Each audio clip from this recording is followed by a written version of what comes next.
Hey guys, it's Tootie. Welcome back. So today I'm just making a really easy slow cooker recipe. I'm doing some pork chops in the slow cooker today. So I do have some frozen pork chops I forgot to defrost. I do have some ranch seasoning and some cream of chicken soup here. I have 2 cans of that. The great thing about this recipe is you can cook it from frozen. Most times, 9 times out of 10 I do, because I don't prepare that well in advance.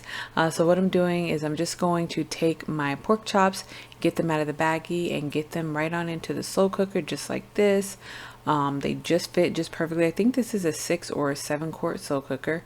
I am going to, of course, wash my hands after I did that, open up my cans of cream of chicken and just pour it over the pork chops. Like, this is truly a dump and go recipe. You just dump everything right on in and you go about your day.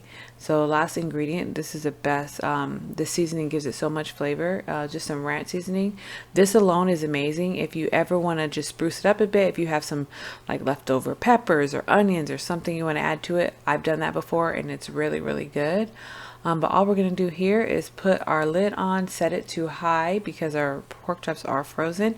You can do 4 to 6 hours. I just went ahead and did 7. Sometimes I just like to have a little extra hour on there, but you don't have to do that until it's cooked. You leave it on until it's cooked. This is how they look like after. We served ours with some mashed potatoes and some canned veggies. You can serve it with rice. You can just serve it with a vegetable, but that's basically it. You guys give it a try. This is one of those popular recipes that's easy to do. Hope you guys enjoy, and I'll see you guys next time. Bye.